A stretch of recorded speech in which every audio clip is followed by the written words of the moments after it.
Welcome to the Champions League betting blueprint and our first live stream for this series on the Pinnacle podcast. You might think the Champions League action is over for a while, but there's still plenty to look over from the group stage, and of course an opportunity to get in early with some best bets for the knockout stage and the outrights.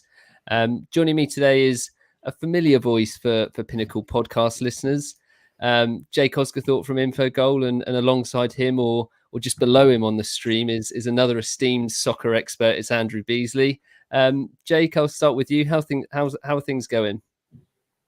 Yeah, not bad, thank you. Not bad. Enjoyed the. There's quite a few crucial games, weren't there? Some big head-to-heads this week in the Champions League, so it's really good to sort of watch those unfold. I think we did a pre-Champions League preview, didn't we, podcast? And there's quite a few tips that I pulled up in that podcast that actually did turn out to be decent group stage winners. So from a betting standpoint, it's not been a bad group stage, and obviously the entertainment value has been there as it always is with the Champions League.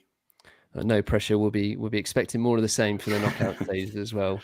And Andrew, yourself, Liverpool joint top of the Premier League. They won their group in the Champions League. You must be loving life.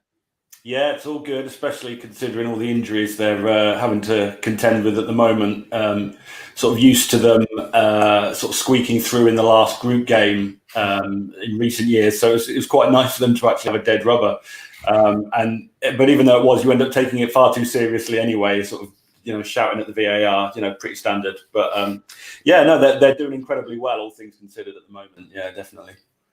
Good stuff. Well, so our plan is what we'll do is the three of us, we'll be taking sort of a look at the Champions League odds in more detail. I think the draw's on Monday, isn't it? And we'll get closer to the knockout stages and really sort of dive into the ties then. However, I feel like it's a good time to sort of react to the group stage. Obviously, it's very just closely finished.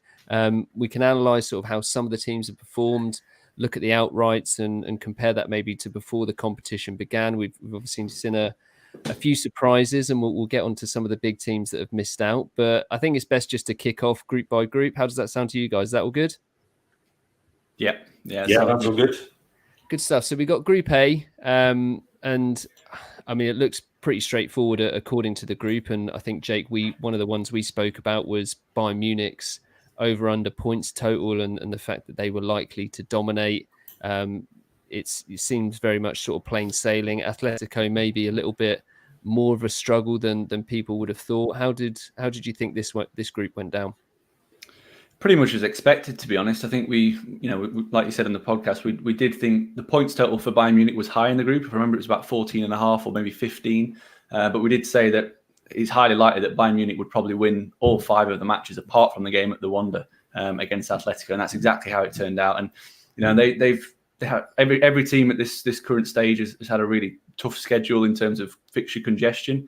But Bayern Munich, they were qualified with 2 games to spare, so they had the beneficiary of being able to rest players and rotate. And that they basically highlighted why they are favourites in those 2 games in which they did rotate, because the players that they brought in were of such a high standard. And comfortably winning this group based on expected goals. You rightly were the best team in the group. They racked up the most expected points. But it was interesting looking at second and third place in the group, with obviously Atletico did come through that with, I think Salzburg were really, really close to actually getting through. They needed to beat Atletico in that final day, but ultimately Atletico, they've got that stubbornness about them with Diego Simeone. They're really tough to break down and tough to beat, but I was actually disappointed with them in the way they've performed in the Champions League in particular, because what we've seen from them in the Liga so far, they're top of the table. They've played 10, they've won 8 matches, they've conceded just 2 goals.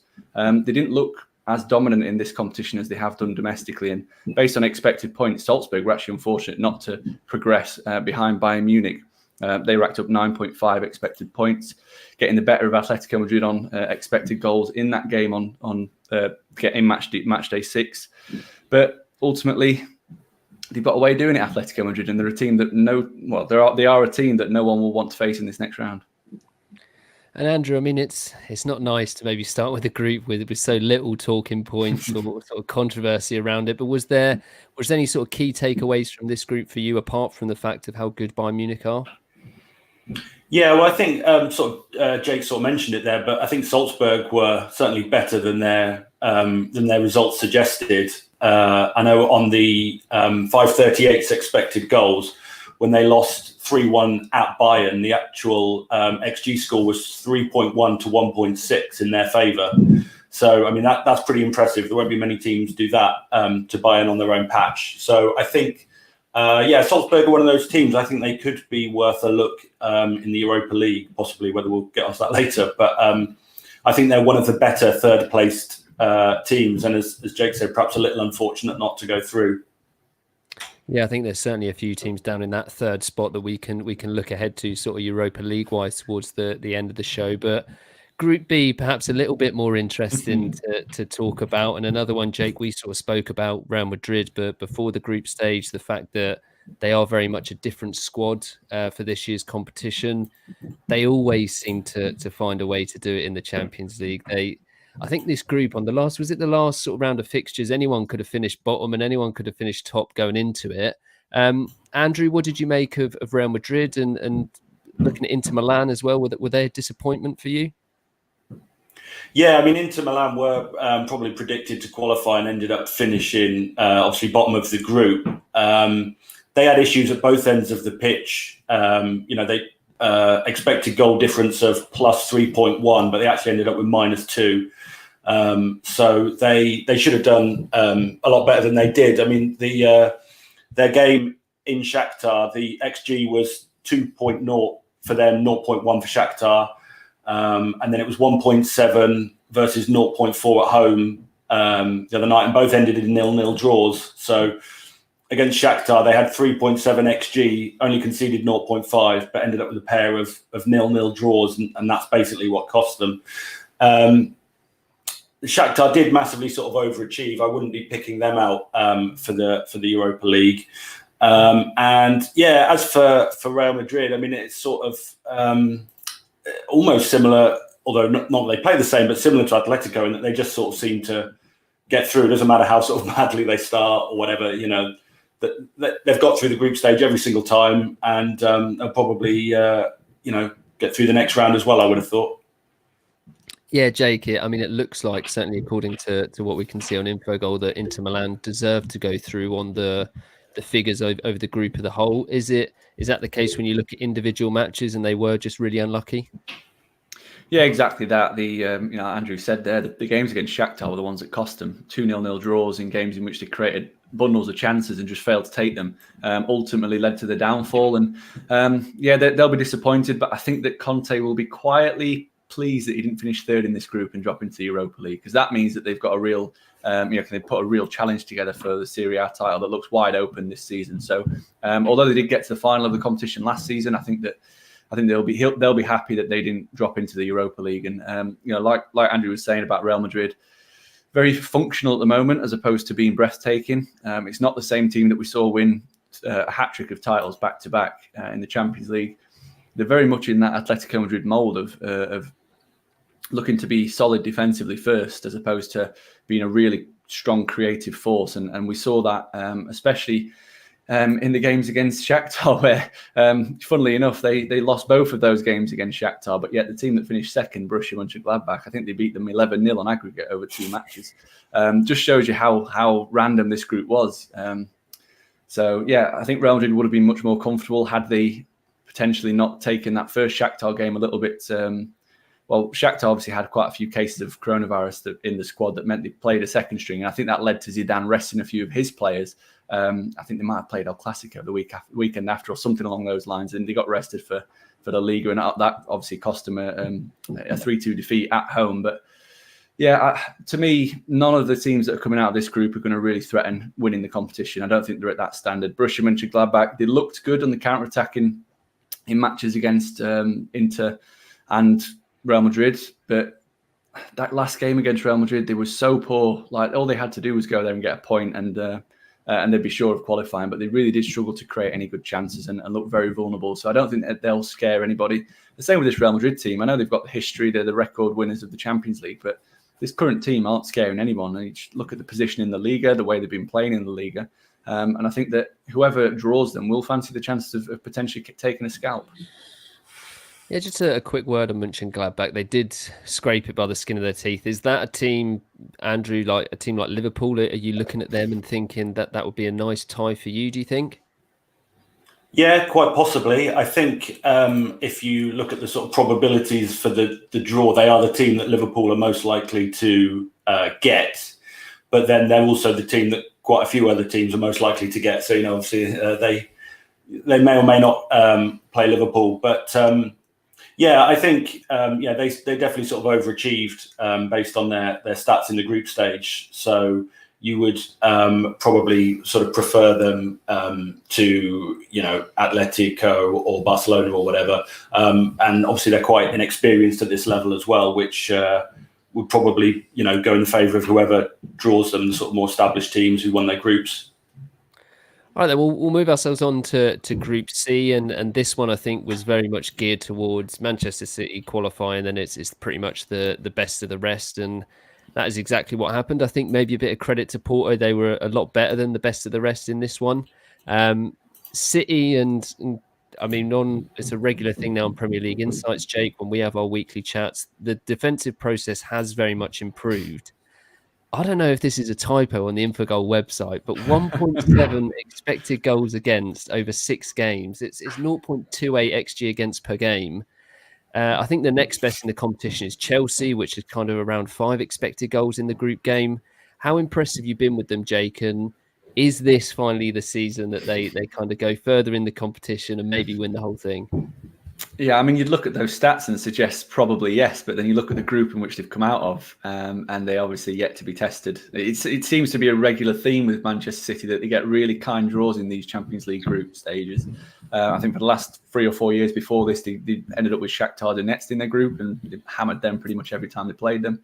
And yeah, basically just this time around is exactly the same. No one could lay a glove on them. As you said there, no one created a single or a decent chance against them, averaging 0.28 expected goals against per game. We at Infogol categorise a big chance as having a 35% chance of being scored or greater, and that basically tells you that no one really created a big chance against Manchester City, which is definitely impressive. And on the other end, I know we've spoken on the Premier League pod about the attacking struggles of City, but no such problems in this competition, averaging well over 2 expected goals per game. And all of a sudden they look a threat. And I think that they're starting to find a little bit of balance. We've seen that in the Premier League as well since the game against Leeds at Ellen Road. They've sort of struck a little bit more balance in terms of defensive solidity and obviously trying to find a bit more attacking flair. But they're a team to keep on side at this moment in time. I don't think any team in Europe wants to play them. And we had them racking up 15.4 expected points, which is just highlights the dominance, because the way we work out the expected points, we take the post-match expected goals, we simulate the percentage chance of a home draw away result, and then you can calculate the expected points through that. And it's very, very rare that you get an expected points for a single match of anywhere near 3, but Manchester City did that on pretty much 6 occasions. Yeah, Andrew, I mean, we're well versed in sort of seeing City and their attacking threat going forward in the Premier League. Kind of dropped off a little bit, as Jake said, at the start of the season. Much improved defensively. What do you make of them this season and kind of their chances moving forward? Yeah, I sort of agree with what Jake said, really. I mean, yes, they were very impressive, but they were in a weak group. In the Premier League, they've not looked quite as good. They haven't had a good record in the big games in the Premier League so far this season. Obviously, they might beat United this weekend, and that could turn that around a little bit. But it's hard to know if it's sort of their year or not. I think people think it could be every year, and it hasn't been. So maybe now that they're looking a bit less good, perhaps it will be their year. But I think as well, it's a long time till the last 16 round, isn't it? So a lot can change between now and then. They deserve credit. They're probably the best team across the whole of the group stage, based on the underlying stats and stuff like that. But obviously much stiffer tests will lie in wait in sort of February and March when it all kicks off again. Right, so we've got Group D next. I wonder who I'm going to ask about this one. Unbiased opinion here, Andrew, I'm sure. But what do you make of Liverpool's Champions League performances? I mean, from my position, not quite as impressive as the league. And I think you alluded to it earlier at the top of the show. It's really kind of a case of maybe just getting the job done, working with the squad that you've got at the moment. How are you feeling about your chances in this year's competition based on sort of what you've seen so far? They weren't sort of great in the group stage, but as you say, they got the job done. I think they, probably should have drawn at Ajax and won thanks to an own goal, and probably should have lost in Denmark the other night based on the balance of the chances. They sort of massively overachieved in defence. Their XG was around about 9 for goals against, but they only conceded 3.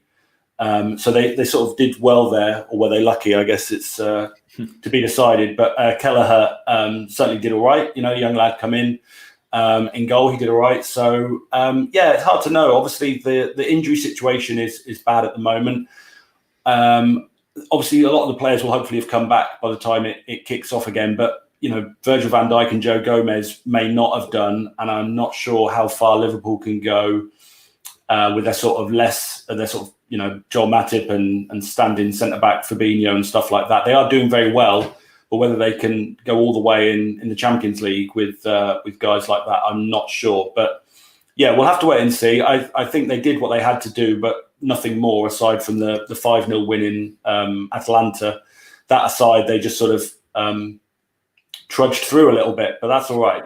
Getting through is the main thing. So yeah, Jake, I mean, the last couple of seasons now across all sort of competitions, Champions League and Premier League, certainly it's not just the performances, it's the process as well. It has been very, very impressive from Liverpool. What did you make of Group D and your boys in there as well? Atalanta, I know you've talked them up a few times. Was there much there for you to get excited about from them? I've been really impressed actually, because they were under pressure going into that last game in Amsterdam, and quite a few people were touting Ajax to get the victory there to qualify. I think they went off around even money favourites, starting off around 2.3, 2.4. So there was money that came in for Ajax in that game. But Atalanta, what I've seen from them recent weeks in Serie A is actually they've stopped being involved in these high-scoring games that's made them so lovable. They've turned into a bit of a Mourinho kind of team. They've tightened up a little bit at the back. They're not conceding as many chances per game. Their expected goals against per game is decreasing as well. And I think we saw that to full effect against Ajax in that game, in which they limited Ajax to very little in the way of scoring chances. And that gives me a bit more confidence about them actually going forward into the later rounds of the Champions League. Last season, obviously, the majority of the hype around them was just how attack-minded they were, how free-flowing they were in attack, and how many good chances they created per game. Whereas, very few people were actually talking about the fact that defensively they were very, very poor for the most part. And that obviously ultimately got exposed by PSG, who I think created around 2.5 expected goals in that game in the quarterfinal stage. So, yeah, I think that they're a dangerous team. They're a team that probably, again, quite a few people will want to avoid in the next round. Obviously gave Liverpool a decent thumping at Anfield, really. There's very, very few teams that go to Anfield actually get a win. There are very few teams that go to Anfield and limit Liverpool to around 0.3 expected goals. So I know it was a much changed Liverpool team, so you can't read as much into it as if it was at full strength, but still decent performances. Just a bit on Liverpool. I'm actually a little bit more optimistic about Liverpool's chances than Andrew, I think. Maybe that's the fan in him. But I think Joel Matip's been slightly underrated so far this season in the job that he has actually done. I think he's playing at a level that would potentially rival Joe Gomez as being a regular starter alongside Van Dijk. And Fabinho, I think he's awesome. Like the way that he just slotted into that centre-half role. And I think that the tough opponents he's played against as well. I think his first game in there was Timo Werner when they played at Chelsea, and I thought he was excellent on that occasion. Obviously, Thiago comes back in as well and potentially plays that Fabinho role, that holding role, just gets things ticking. And that front three, you could call it a front four now with Diogo Jotte, I think is enough to scare anyone, even the likes of Bayern Munich, who potentially have shown defensive weaknesses. So, while they haven't been firing in the Champions League group stage, Liverpool, I think it's probably, Andrew will agree, it's probably nice to just see them sort of coast through at a canter as opposed to needing a result on the final day, usually against Napoli. Right, well, let's get on to Group E. We've got, I think this is the third group in a row. We've got a team from the Premier League that actually won the group. One of those, you're going to struggle to find a more wide split in terms of a Champions League group. Chelsea and Sevilla obviously battling out for the top spot, and then the two down the bottom are kind of in their own little scrap for third. Chelsea finished first in the end. They've been doing well in the league as well.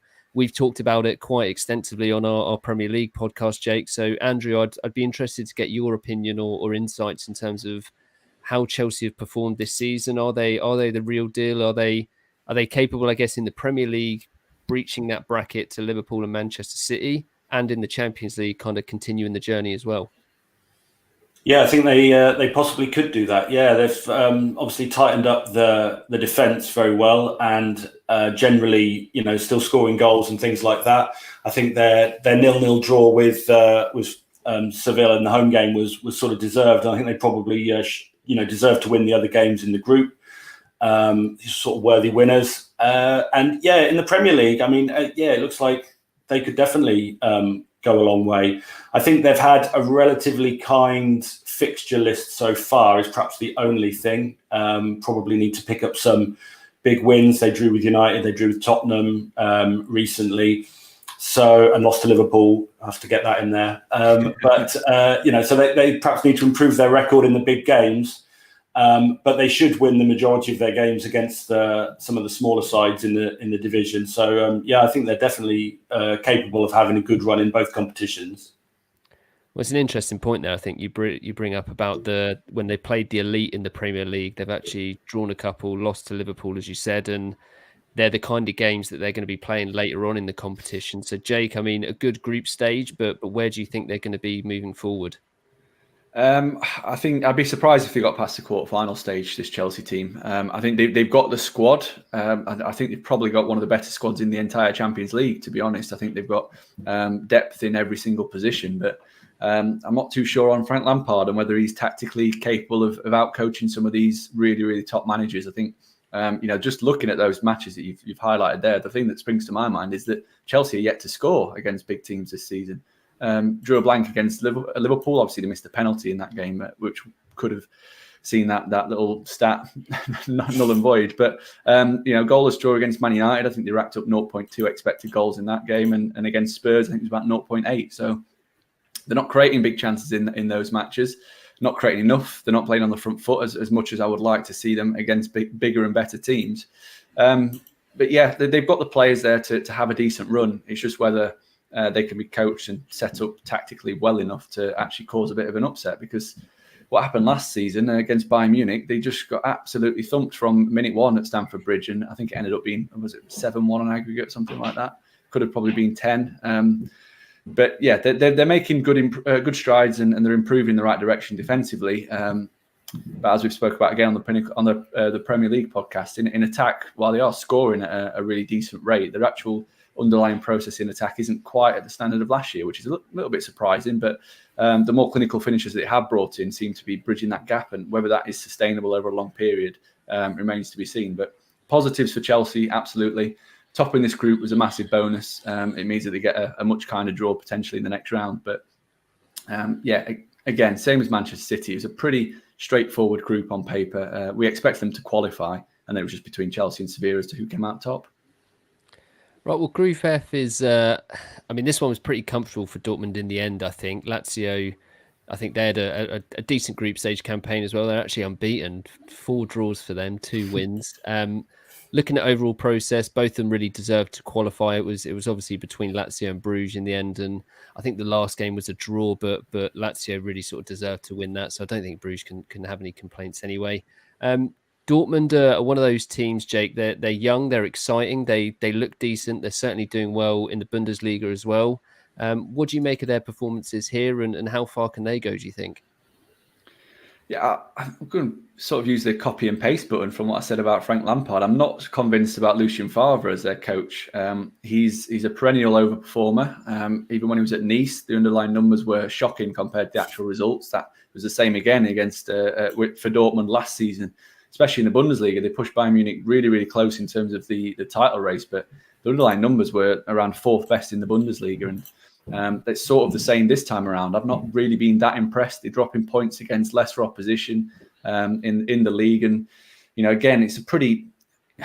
If Bayern Munich were in that group that Dortmund found themselves in, they would have probably picked up 18 points or 16 points and really made light work. But there was a couple of games in there that could have gone either way for Dortmund, where the final game in particular, I think they were losing to Zenit, and as the results were going at that moment in time, they would have actually finished second in the group and scored a couple of late goals to turn that around and top it. But yeah, undoubtedly the talent's there. You can really ring it off. You've got Haaland, who's phenomenal. I think he's joint top scorer in the competition at this stage. Jadon Sancho as well, who's in there. You've got Marco Reus playing on the fringes at the moment. But yeah, they've got a lot of talent there to make them potentially a serious contender. But again, massive question marks about whether Lucien Favre is the right man to actually bring silverware to Dortmund. Yeah, I mean, not the greatest of groups. There's some of the groups have got really two elite teams in them. This one was one that should have been comfortable for Dortmund. Andrew, what did you make of them? And do you see Lazio as potentially a little bit of a threat, or is that a team that you think one of those group winners would be glad to draw in the next group, the next stage? Yeah, I mean, on Dortmund, I think they're probably the group winner that the runners-up would most like to draw of who's available when the draw's made on Monday. In terms of Lazio, I mean, they were one of only 5 teams who scored in every game, and they kept 3 clean sheets as well. So, I'm not sure they'd hold too many fears for any of the group winners, but I mean, they sort of earned their place on merit in the last 16. But I wouldn't expect them to go any further necessarily.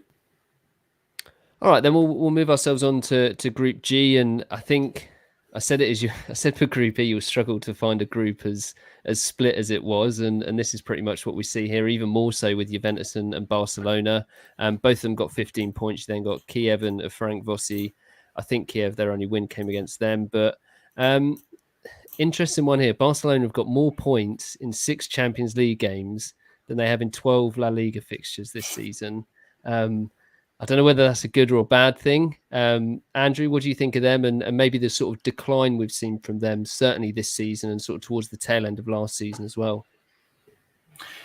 Yeah, I mean, obviously, I suppose Juventus aside, the group is probably easier than your average La Liga team with Kiev and the other side who I can't pronounce. So I'll leave them. I tried.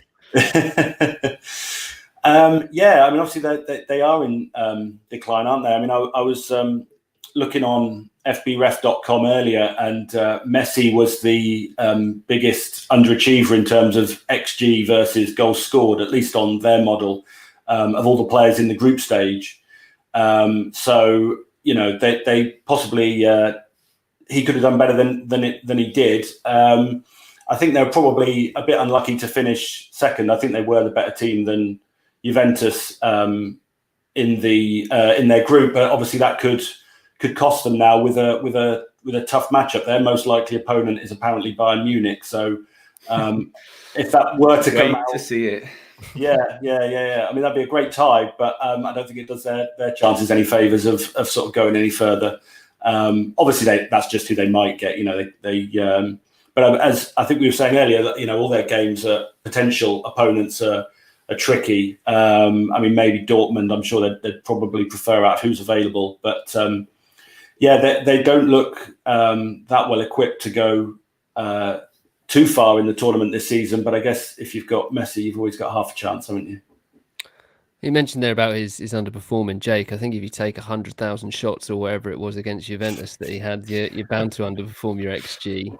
What do you make of their process then, and maybe the crossover between La Liga and Champions League? Do you read much into that? What is going on, do you think?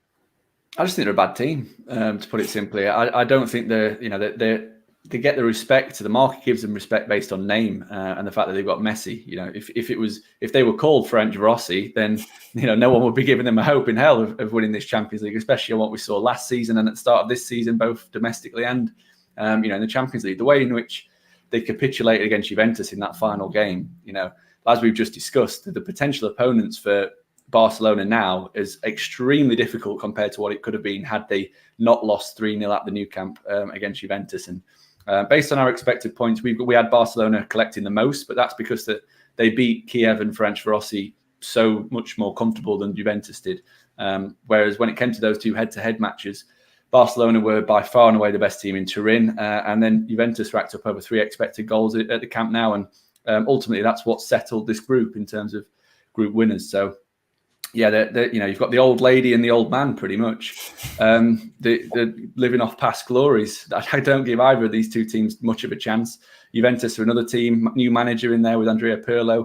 they've got the talented squad. I just don't know if they're clicking just yet. I don't know if there's a system in place, whether whether they can actually take out one of these big hitters. They're likely to get to the next round, obviously, because of the fact that they've won the group. They're more likely to get a team that finished second. But even so, like if Juventus draw, for example, a Sevilla, Sevilla I think would probably be massively underestimated in the market, and they would potentially be a team that could cause an upset.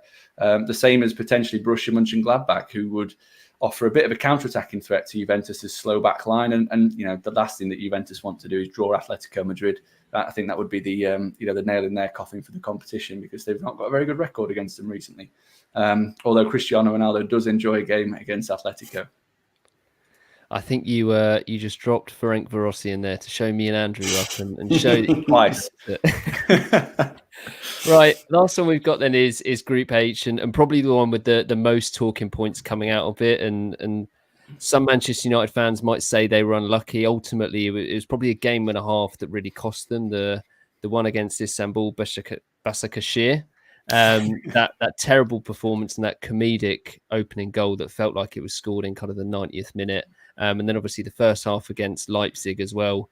I don't know if either of you two follow Nick Goff on Twitter, but I think he summed it up quite nicely when he said all the attention and analysis has gone into it, but it was simply the third best team in the group finished third in the group. Andrew, do you think it's as simple as that? Yes and no. I mean, I think they were predicted to finish third before it all started. But of course, once they then won in Paris and hammered Leipzig in the home game, I mean, suddenly they sort of over 90% chance of qualifying. And even after they lost in Istanbul, they were still kind of 80% chance of qualifying. So, I mean, they really just sort of blew it in the last two games. I think they were the figures I was looking at. They were the best of the third place teams in terms of expected goals, but they were in a tough group. And they were the only team who scored in every game who didn't get through. So, there's lots of things they can point to. But I mean, as you say, the loss in Istanbul was the horrendously bad goal, and then the first half in Germany the other night is what's cost them. But it's sort of similar to what we've seen in the Premier League. They might have won every away game, but I think they've gone behind in every away game in the league. And so it was just sort of the same sort of thing against Leipzig. But obviously, instead of going a goal down, they were 3 down, and even then they nearly got it back. But they just gave themselves too much to do, really. And they just have a problem of creating good chances aside from the penalties. And I don't know about the Champions League. I know in the Premier League they've got like the third worst chance quality if you ignore penalties. They just don't create many good chances unless the referee gives them a helping hand. Which they usually do. Well, they seem to. To be fair, I don't think they get too many penalties necessarily. I think most teams don't get enough. I think a lot of their penalties are correct, whatever. But they're sort of struggling with their attacking process, and I guess it's cost them. Yeah, Jake, it's another one of those teams where we have this Premier League crossover. We've talked about them quite a bit. I know you're kind of big on their defensive process. They've been unfortunate to concede some of the goals that they have in the Premier League. Is it same old in the Champions League? Is it more to it than that? Were they unlucky? What do you think? No, they weren't unlucky. Based on the expected goals and the expected points, they were unlucky. But overall, I mean, if you said to Manchester United fans after 2 matches, you'd have beaten Paris Saint-Germain in Paris, beaten Leipzig, like Andrew said, like the ball is in your court there. Just get it over the line. Do your job against Başakşehir, and and then you don't have to worry about the final 2 matches if you win those, because ultimately what ended up happening is that everyone, or the top 3 teams in that group, took points off each other. And Başakşehir's win over Manchester United was the difference between them going through and going home. So, it's a disappointing one for them to take United, obviously, given the position that we're in. But, I think, Nick, like you said, Nick Goff, nail on the head. In my opinion, they were the third best team in that group. You've got the Champions League finalists of last year, the Champions League semi-finalists of last year.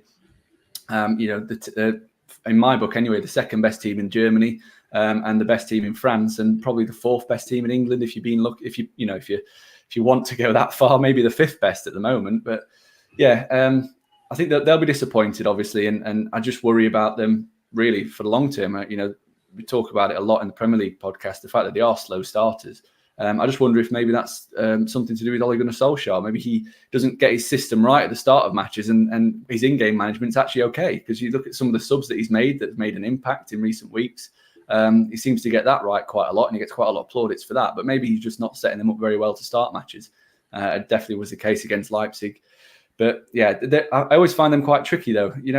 Games in where you just need a point, they're always quite difficult to sort of get your mindset. Like, do you just go and set up with a back five and try and sit in and soak up pressure? Because if you do concede an early goal, then all of a sudden you're in trouble because you're playing a back five and you can't attack. So yeah, they've only got themselves to blame. But I think the two best teams did come out of that group, and RB Leipzig, I think, will probably be one of the best second place teams. Or one of the runners-up that people will want to avoid. And likewise, I think PSG, we'll get onto the outright market, but I do think they're being underestimated again in this competition, especially now they've got the good run last season under their belts. And ultimately, they deserve to win this group. I think we said their points total, I can't remember what it was at the start, but I think it was around 12. I expect them to win it a little bit more comfortably, I'll be honest. I didn't expect them to lose twice, but they've had a lot of issues as well domestically with injuries, with coronavirus cases, making their preparations a little bit awkward in certain matches. But yeah, I think those two teams, PSG and Leipzig, could potentially go far again in this competition. Yeah, you mentioned there about outrights, and I think, Andrew, you've mentioned sort of early on about some potential teams in Europa League action. I think now is probably a good a time as any to look briefly at some of those before we do get onto more Champions League stuff. Obviously, Manchester United, one of those. You've got Dynamo Kiev, Bruges, you've got Krasnodar, Ajax, Olympiacos, Shakhtar Donetsk and Salzburg are in there. Now, in terms of the odds, Tottenham, who are already in the competition, are kind of close with Manchester United at the top of the betting. Arsenal, no comment, Jake, I think, on that one. You've got AC Milan, Napoli, Ajax and Leicester are sort of down within the top 10. Andrew, I'll go to you first. Is there anyone in that sort of list or looking at the odds that you think potentially could be a value play for the Europa League? Well, I mean, as I mentioned earlier, I think Salzburg were probably better in the Champions League group stage than their results suggested. So I think they're probably worth considering. Beyond them, it's kind of hard to know. I mean, obviously, Seville have stayed in the Champions League, so it's sort of wide open this year, isn't it? We've given everyone a chance, yeah. Yeah, exactly. Somebody else is going to win it for once. So, as much as what we've said about Manchester United, I mean they've certainly got the possibility of going a long way in the competition because they're just they've got better players than most of the teams who are in it. So a lot will depend on how the draw unfolds and stuff like that, and maybe they'll have changed manager by the time it starts again. I mean, who knows? I don't think you can rule that out. If they've got Pochettino in by the time the Europa League starts up again, then all of a sudden I think their chances would increase quite a lot. But beyond that, I think it's sort of quite open. I think it could be quite interesting this season. And Arsenal 7-1, Jake. I bet you'll be on the exchanges laying them all day. I'll tell you what, if he plays the youngsters every week, they've got a chance. As soon as the main starting 11 come back in, not for me, but. Yeah, I'm excited for this Europa League. I've got to be honest. I think it's a really stacked Europa League. There's a lot of talented teams in there this season. You mentioned the head of the market, obviously the three Premier League teams. AC Milan, who are leading the Serie A at the moment. They look really, really impressive under Stefano Pioli. Ajax, obviously, were renowned across Europe as being a really strong team. They were Europa League finalists only 2 or 3 years ago. Napoli are looking really good under Gennaro Gattuso as well in Italy, and will be quite fitting to see them lift some silverware given the obviously the passing of Diego Maradona. Leverkusen, another strong team. Roma, Villarreal, Benfica, Sociedad. I give all those sorts of teams a chance because I don't think there's too much between the likes of Tottenham and Manchester United and these teams across Europe. They're perhaps being a little bit underestimated because, again, the market probably been formed on name and previous history. So, yeah, I agree with Andrew. I think Salzburg could be a bet at the prices. I think they had a run to the semi-finals a couple of years ago as well. So they've got previous in this competition. The only worry for them is that they usually get raided for their players in January. If that happens again, I know they've got an unbelievable conveyor belt of talent, but if that happens again, I think the last season in Europe, it did sort of affect them and they struggled to get through in the Europa League. So that'd be my only doubt about them. I think Rangers are worth a mention as well at a big price, 41. They're going to be seeded. They won their group, obviously, with Benfica in there. Really, really impressive record in Europe under Gerrard. I think they played 41 times and lost just 5 games, which is staggering, really, in the Europa League. So, yeah, they could be a really interesting outside bet. But, yeah, I wouldn't be touching any of the 3 favourites, if I'm honest. I think they've all got issues, and they're all going to be playing for top 4 or top 6 football. Thursday, Sunday is going to be difficult. Yeah, I think when you run through some of the teams that are actually in it this year, it's got all the makings of a Europa League podcast, I think. So we'll have to watch this space. Back to the Champions League, and we've done a good job of sort of reviewing the groups and how those individual teams have performed. I'd like to maybe just talk about individuals. Now, there's not going to be any sort of betting angles with this, but it's interesting to look at some of the players and how they've performed over the group stage. We've got the likes of like Haaland that you mentioned, Jake. Obviously, Neymar's had a good group stage. Player from Mönchengladbach, I think. Did he get 2 hat-tricks or a hat-trick and a brace or something like that? Romero from Atalanta, Kingsley Coleman of Bayern Munich, João Felix from Atletico. They've all had sort of decent performances. If we were to maybe sort of do like a gold, silver, and bronze award for players of the group stage, Jake, who would you see as really sort of standout performers? Yeah, so not many of the players that you mentioned there are in my top 3. I've gone for a mix of stats and also importance. So my number 1's Kareem Benzema. I think he scored some clutch goals for Madrid that helped them get out of the group stage. He scored a crucial goal to get them back in the game at Gladbach. He scored the first goal against Inter in the home win as well, and he scored a brace against Gladbach to put them through. So he basically dragged Real Madrid back into matches and helped them get through. I think he's a massively underrated player in that Madrid team. He's averaged 0.8 expected goals per average match in the Champions League. I think he's only actually played in four matches and come on as sub in one of them. He's also contributed 0.25 expected assists per average match as well. So his overall contributions around 1.05 expected goal involvements per average match, which is a really impressive number in a team that we already spoke about aren't exactly fantastic going forward. So most of it that is good for Real Madrid does come through him. And Andrew, what about yourself? Yeah, well, I picked out 3. Third place one, just had to really give a shout out to Olivier Giroud, because he hardly plays and he comes in against Seville and scores 4 goals. I mean, they've only conceded 9 goals in their first 10 league matches this season, so they don't normally give too much away. And then he just comes in, barely plays, and scores 4 against them. So I sort of thought he was worth a mention for that. So that's who I sort of had as, I guess, third. Do you want the other 2? Yeah, go for 1 and 2 as well. Yeah, you actually just mentioned him, Alassane player. He got a hat-trick and assist at Shakhtar when they won 6-0, and he scored a couple of goals against Inter. So he actually scored or assisted in 4 of his 5 starts in the group stage. So he definitely he had a good one. And top of the pile, I went for Angelino, because he was the only player to get at least 3 goals and 3 assists, which takes some doing from left back. Or wing back or whatever, and not that it was because it was against United, but I mean his goal the other night was just brilliant, just sort of coming in from the other far side of the box and hitting it back across the goal like Carlos Alberto or something. So yeah, I think they're probably my top 3. And Jake, where are we on the rest of yours?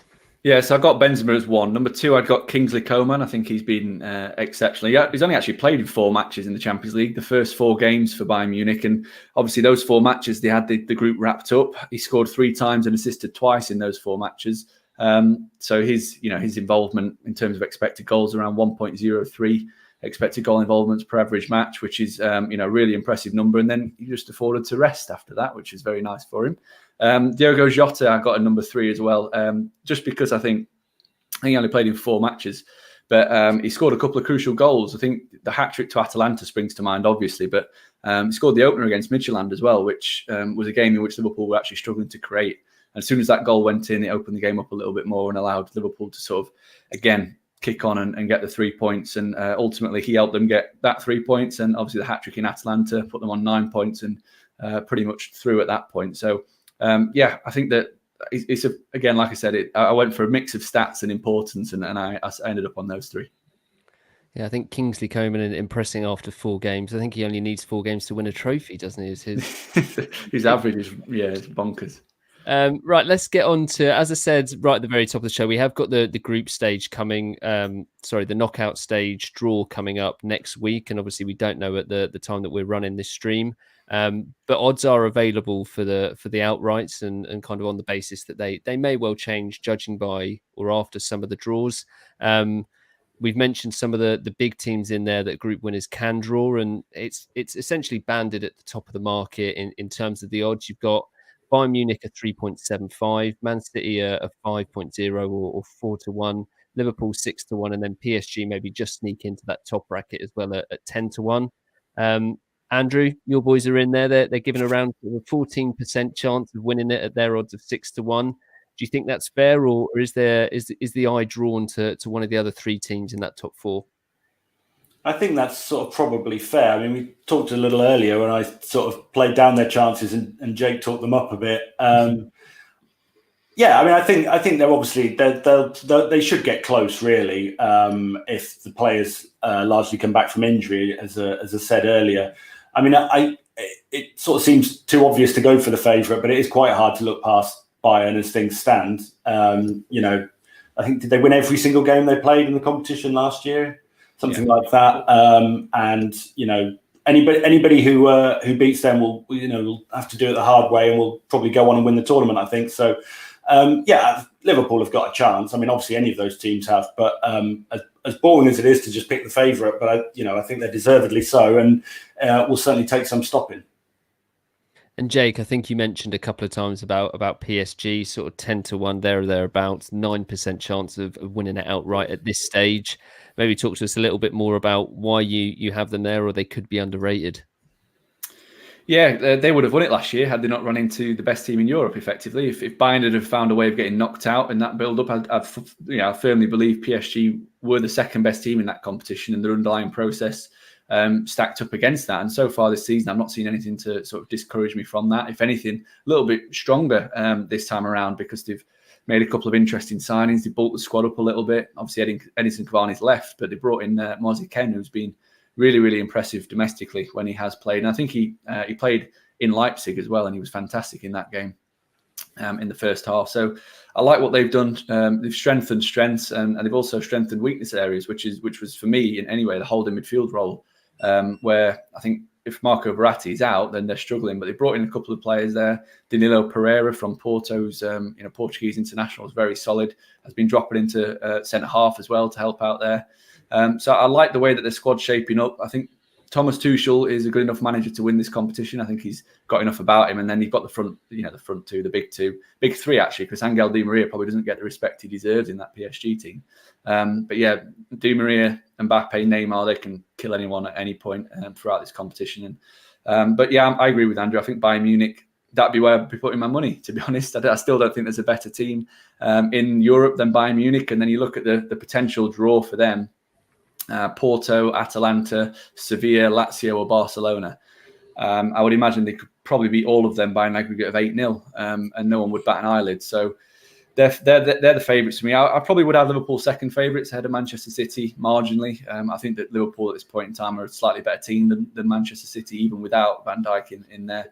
And again, there's not too much that Liverpool could draw that really worries me. Gladbach, Porto, Sevilla, Lazio, Barca. I think they would beat all of those. The only two teams potentially could cause a little bit of trouble is Leipzig and Atletico Madrid, who obviously knocked them out last season. And if they did draw Atletico, it'd be a nice little reunion for Luis Suarez and Anfield, wouldn't it? I mean, yeah, it's Bayern do seem like the very obvious one, and those that are kind of betting, that it's one thing the team that are most likely to win. But as you sort of look further down the odds, there may well be the ones that are slightly overpriced or potentially offer a little bit of value. A couple in there that I don't think really that might apply to are the old man and the old lady, as you said earlier, Barcelona, Juventus. They're both sort of around the 14-1 mark along with Chelsea. Real Madrid, Atletico and Borussia Dortmund are kind of hovering around sort of 18-20-1. It feels like that batch is, I mean, maybe Chelsea the only one out of that. Atletico you could also make a case for, but in terms of that sort of second tier, Jake, is there anyone in there that you would be drawn to? Yeah, probably the two teams that you've said there in that second tier. Barca and Juve are way too short for me. I think they're priced up on the fact that they are Barca and Juve and that they have Ronaldo and Messi. like I said before, Barcelona's potential opponents, they look absolutely horrible. Munich, Man City, Liverpool, Chelsea, Dortmund, or PSG. The way that they're playing, I don't fancy them to beat any of those. But I think if there were to be one team that they'd like to face, it probably would be Dortmund. I think they're the weakest of those. But yeah, I still think Dortmund could cause a bit of an upset. They went close to knocking PSG out last season.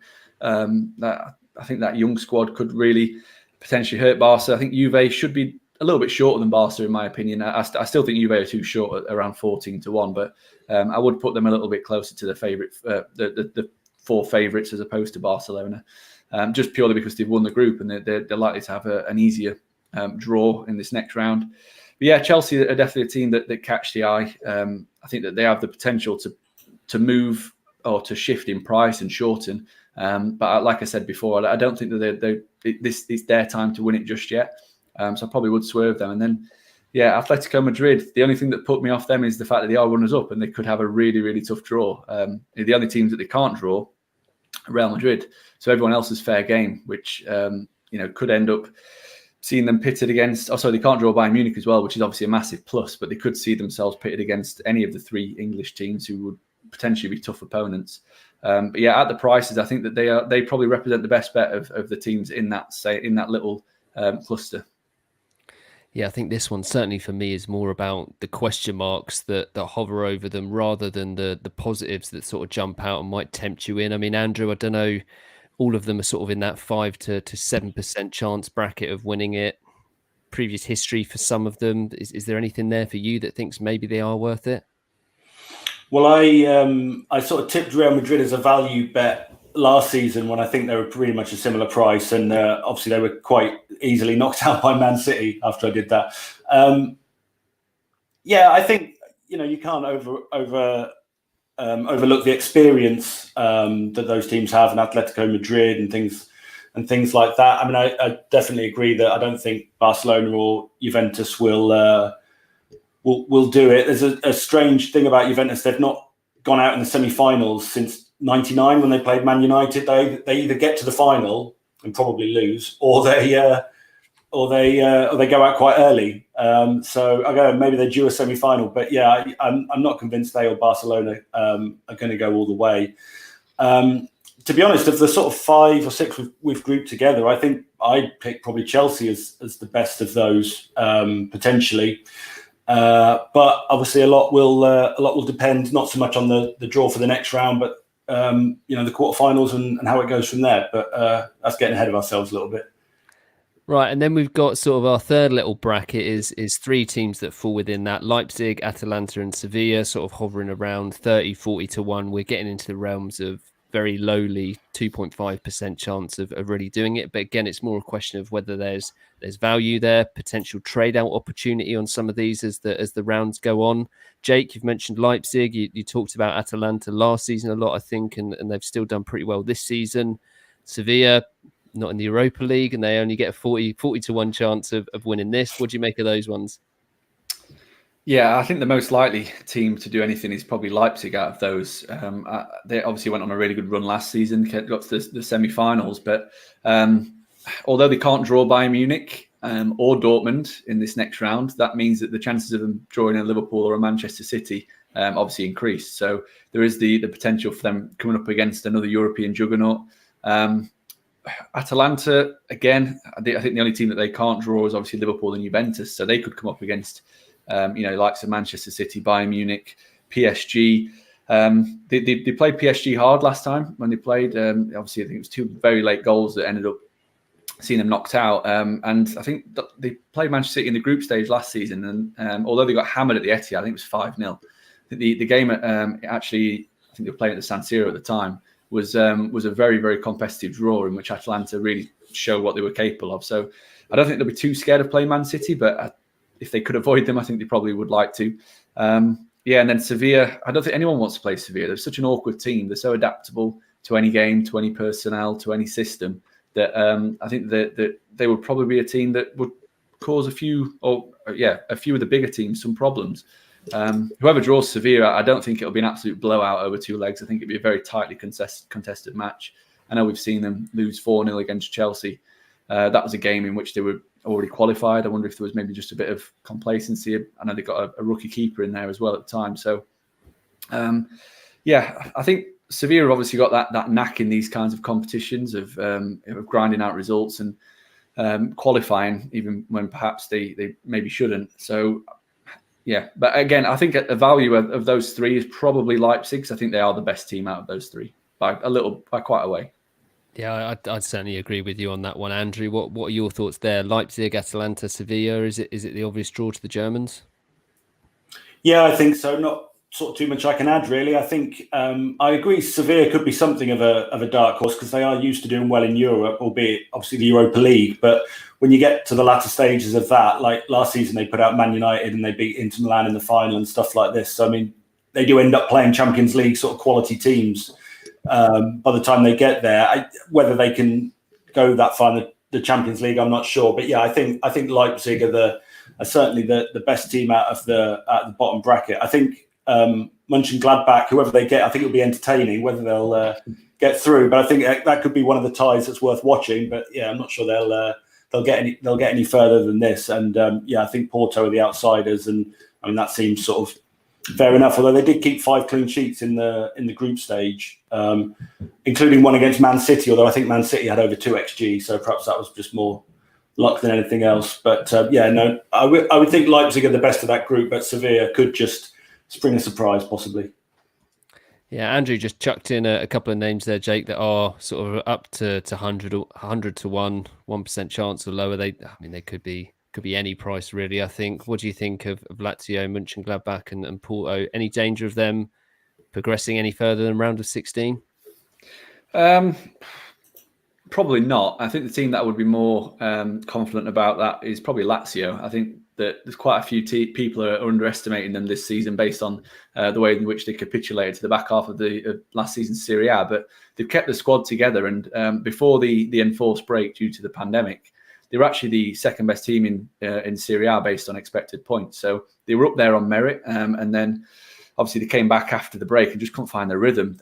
They are a team that play with the fine margins. They obviously, you look at the penalty record last season, and that was a massive contributor to them being so high in the table. But they've been given the penalties in the Champions League this season. I know Ciro Immobile's put a couple away for them, so they're probably the team that I could see going a little bit further out of those three.